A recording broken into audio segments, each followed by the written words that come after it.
Long term capital gain taxes भी बढ़ा है, आप लोगों को पता होगा 10% से 12% हुआ है। यहाँ पे एक कैच भी है, बहुत इंपॉर्टेंट पॉइंट है। जिनके पास ऑलरेडी रियल एस्टेट प्रॉपर्टी है, बाई सेल करते रहते थे, उन लोगों को भी ये बहुत ज़्यादा इंपैक्ट होने वाला है, क्योंकि पहले 20% था, फिर 12% हुआ।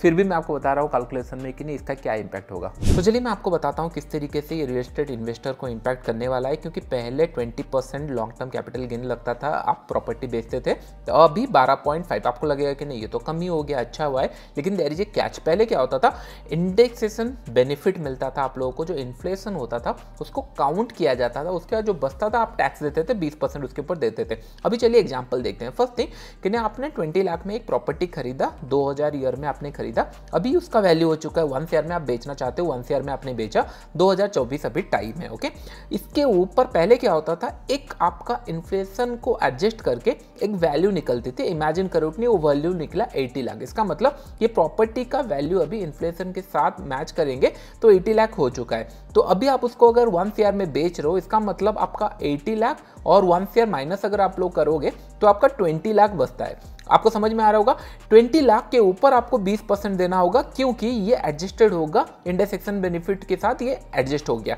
आप टैक्सेस दे रहे हो 20 लाख के ऊपर, तो आपको कितना टैक्सेस देना पड़ रहा है, 4 लाख रुपीज टैक्सेस देना पड़ रहा था। ये जो हम लोग का पहला बेनिफिट था विद 20% विथ इंडेक्सेशन। इसका मतलब जो इन्फ्लेशन कैलकुलेट होने के बाद आप 4 लाख दे रहे थे। सेम प्रॉपर्टी अगर देखोगे, अभी इंडेक्सेशन और कुछ रहा नहीं और आपको फ्लैट 12.5% ये जो टैक्सेस बढ़ाया गया उसके ऊपर आपको देना पड़ेगा। इसका मतलब आपने 1 CR में प्रॉपर्टी अभी बेचा, 20 लाख ने आपने खरीदा था, टोटल आपका जो प्रॉफिट हुआ यहाँ पे 80 लाख हुआ।